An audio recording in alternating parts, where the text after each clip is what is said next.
प्यारे बच्चों, class 12th का एग्ज़ाम टर्म 1 का या टर्म 2 का कैसे होगा, इस पर अभी मंथन जारी है। लेकिन फिर भी परीक्षा तो होना है, तैयारी तो करना ही है। इसीलिए आप लोगों को अर्थशास्त्र का कुछ महत्वपूर्ण परीक्षा उपयोगी प्रश्न सिलेबस के आधार पर मैं आप लोगों को इस वीडियो के माध्यम से बता रहा हूँ। यह वीडियो 2 या 3 पार्ट में हो सकता है। सबसे पहला पार्ट में हम लोग अति लघु उत्तरीय प्रश्नों को देखेंगे, जो आपका ग्रुप बी चैप्टर से है। शुरू करने से पहले आपसे निवेदन है कि अपने चैनल इकोनॉमिक्स प्लस पर नए हैं तो चैनल को जरूर सब्सक्राइब कर लें और अर्थशास्त्र के बच्चों तक यह वीडियो जरूर शेयर करें। तो चलिए हम लोग आज कुछ नया सीखते हैं। समष्टि अर्थशास्त्र का परिचय, जिसमें हम लोग अति लघुत्तरीय प्रश्न और उसके उत्तर को देखेंगे। एग्जाम चाहे टर्म 1 में हो चाहे टर्म 2 में हो, इसको हम लोग नज़रअंदाज कर दीजिए और अपनी तैयारी जारी रखें, क्योंकि परीक्षा तो होगा ही। इसीलिए हम लोग अति लघुत्तरीय प्रश्नों को देखते हैं। वीडियो को शेयर करना ना भूलें। तो पहला क्वेश्चन है, अर्थशास्त्र के 2 विषय क्या है? तो अर्थशास्त्र के 2 विषय हैं आपका व्यष्टि अर्थशास्त्र और समष्टि अर्थशास्त्र। दूसरा क्वेश्चन है, व्यष्टि अर्थशास्त्र में किन समस्याओं का अध्ययन किया जाता है? तो व्यष्टि अर्थशास्त्र मतलब होता है व्यक्तिगत इकाइयों का अध्ययन किया जाता है। तो इसलिए व्यष्टि अर्थशास्त्र में विशिष्ट अथवा व्यक्तिगत स्तर पर आर्थिक समस्याओं का अध्ययन किया जाता है। तीसरा क्वेश्चन है, समष्टि अर्थशास्त्र में किन आर्थिक इकाइयों का अध्ययन किया जाता है? तो समष्टि मतलब होता है व्यापक अर्थशास्त्र। तो सामूहिक या वृहद स्तर पर आर्थिक चरों का अध्ययन समष्टि अर्थशास्त्र में किया जाता है। जैसे राष्ट्रीय आय का अध्ययन करना, बेरोजगारी का अध्ययन करना, तो ये एक व्यापक अध्ययन होता है, इसलिए इसको हम लोग समष्टि अर्थशास्त्र के अंतर्गत रखते हैं। चौथा है, पूर्ण रोजगार का अर्थ लिखो।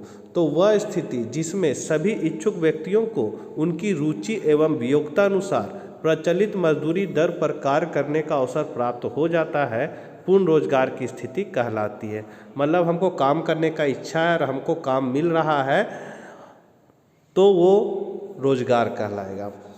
पांचवा है, अर्थशास्त्र की उस शाखा का नाम लिखो जो समष्टि आर्थिक चरों का अध्ययन करती है। तो समष्टि आर्थिक सामूहिक चरों का अध्ययन करता है। मतलब अर्थशास्त्र की उस शाखा का नाम लिखना है। शाखा मतलब कि व्यष्टि अर्थशास्त्र में हम लोग समष्टि आर्थिक चरों का अध्ययन करते हैं या व्यष्टि में, तो हम लोग उसको करते हैं समष्टि आर्थिक सामूहिक चरों का अध्ययन करते हैं। तो यहाँ नाम क्या है? सामूहिक चर।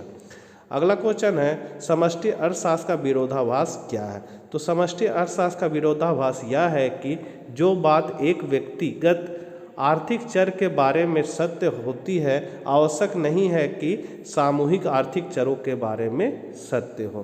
कहने मतलब है कि शराब बनाना कंपनी के लिए फ़ायदेमंद हो सकता है, लेकिन ज़रूरी नहीं है वो सभी के लिए या सामूहिक रूप से सभी के लिए ज़रूरी हो, वो सभी के लिए नुकसानदेह भी हो सकता है। पूरी अर्थव्यवस्था के विश्लेषण का कार्य किसका होता है? तो विभिन्न आर्थिक इकाइयों अथवा क्षेत्रों में घनिष्ठ संबंध के कारण समूची अर्थव्यवस्था का विश्लेषण किया जाता है। अगला है, प्रतिनिधि वस्तु का अर्थ लिखो। तो एक अकेली वस्तु जो अर्थव्यवस्था में उत्पादित सभी वस्तुओं और सेवाओं का प्रतिनिधित्व करती है, प्रतिनिधि वस्तु कहलाती है। अगला है, रोजगार के परंपरावादी सिद्धांत का अर्थ लिखो। तो रोजगार के परंपरावादी सिद्धांत के अनुसार पूंजीवादी अर्थव्यवस्था में प्रचलित मजदूरी दर पर सदैव पूर्ण रोजगार की स्थिति रहती है।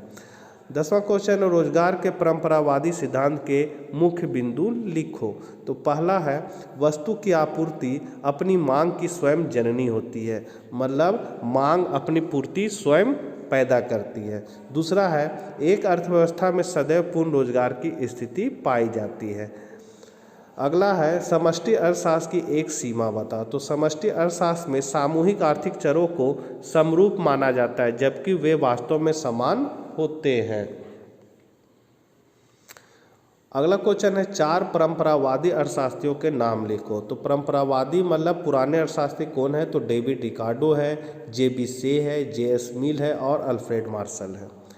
जे.एम. केन्स द्वारा लिखित अर्थशास्त्र की पुस्तक का क्या नाम है? तो प्रोफेसर जे.एम. केन्स द्वारा लिखित पुस्तक का नाम है, यहाँ द छूट गया, the general theory of employment, interest and money. अगला क्वेश्चन है स्वतंत्र आर्थिक चरों का अर्थ लिखो। तो वे आर्थिक चर जो दूसरी किसी आर्थिक चर या चरों को प्रभावित करता है स्वतंत्र आर्थिक चर कहलाते हैं, जैसे राष्ट्रीय आय आदि। 15 है आश्रित आर्थिक चर का अर्थ लिखो। तो वह आर्थिक चर दूसरे किसी आर्थिक चर से प्रभावित होता है आश्रित चर कहलाता है, जैसे उपभोग, बचत आदि। इसको हम लोग इस तरह भी देख सकते हैं, y बराबर फंक्शन ऑफ x। यहाँ पर जो x है वो स्वतंत्र चर है और जो y है वो आश्रित चर है। कैसे? अगर हम एक समीकरण लिखेंगे y बराबर 2x + 1, तो यहाँ पर अगर हम x का मान 1 रखते हैं तो y का मान कितना हो जाएगा? तो y का मान हो जाएगा 3। तो यहाँ x का मान अपने से रखे मतलब स्वतंत्र है, और y क्या हुआ? जब x में परिवर्तन हुआ तभी y में परिवर्तन हुआ, तो y क्या हुआ? आश्रित हुआ। तो y का मान यहाँ 3 है। तो इस तरह भी हम लोग आर्थिक और स्वतंत्र चर को समझ सकते हैं। अगला क्वेश्चन है समष्टि अर्थशास्त्र के चरों के उदाहरण लिखिए। तो इसका उदाहरण है सामूहिक मांग, सामूहिक पूर्ति, रोजगार, समान कीमत स्तर आदि। से का नियम क्या है? तो से का नियम मतलब से यहाँ हो गया जेबी से का नियम बताता है कि किसी वस्तु की आपूर्ति उसकी मांग की स्वयं जननी होती है। मतलब वस्तु जो है निर्माण हो रहा है तो उसका मांग भी वो स्वयं उत्पन्न कर लेगा। अगला है 1929 से 1933 की अवधि में महामंदी के मुख्य बिंदु लिखो। यहाँ 29 से 1933 है, 30 भी रहता है, 1929 से 1930 की महामंदी। तो आर्थिक महामंदी में बाजारों में वस्तुओं की आपूर्ति उपलब्ध थी, लेकिन वहाँ मांग की कमी की समस्या थी और बेरोजगारी का स्तर भी बढ़ गया था। अगला क्वेश्चन है उस आर्थिक चर का उदाहरण दीजिए जिसे समष्टि स्तर पर स्थिर माना जाता है। तो वस्तुओं के कीमत स्तर को समष्टि स्तर पर स्थिर माना जाता है। अगला क्वेश्चन है सामूहिक मांग की परिभाषा लिखो। तो अर्थव्यवस्था में सभी वस्तुओं एवं सेवाओं के मांग के योग को कुल मांग या सामूहिक मांग कहते हैं। इसको हम लोग इंग्लिश में एग्रीगेट डिमांड कहेंगे। उपभोग फलन का अर्थ लिखो। तो उपभोग राष्ट्रीय आय का फलन है। दूसरे शब्दों में उपभोग फलन उपभोग व राष्ट्रीय आय के बीच संबंध को व्यक्त करता है। अगला क्वेश्चन है आर्थिक महामंदी 1929 से 1933 से पूर्व समष्टि अर्थशास्त्र का अध्ययन किस शाखा में किया जाता था? तो आर्थिक महामंदी से पूर्व अर्थशास्त्र का अध्ययन केवल व्यष्टि अर्थशास्त्र के रूप में किया जाता था। अगला है समष्टि अर्थशास्त्र का वैकल्पिक नाम लिखिए। तो समष्टि अर्थशास्त्र को आय सिद्धांत के रूप में भी जाना जाता है, मतलब समष्टि अर्थशास्त्र का दूसरा नाम है आय सिद्धांत। तीसरा है कीमत सिद्धांत को और किस नाम से जाना जाता है? तो वैकल्पिक तौर पर कीमत सिद्धांत को व्यष्टि अर्थशास्त्र के नाम से जाना जाता है। फिर है दो आश्रित चरों के उदाहरण लिखे। तो वो हो जाएगा उपभोग एवं बचत। फिर है अंतःक्षेपण का अर्थ लिखिए। तो वे आर्थिक क्रिया जिससे राष्ट्रीय आय में बढ़ोतरी होती है अंतःक्षेपण कहलाती, जैसे निवेश, उपभोग आदि। मतलब जिससे आय में बढ़ोतरी होगी वो सब आर्थिक क्षेपण कहलाएगा। बाह्य स्राव का अर्थ लिखो। तो वे आर्थिक क्रियाएं जिनसे राष्ट्रीय आय में कमी आती है बाह्य स्रावन कहलाती है।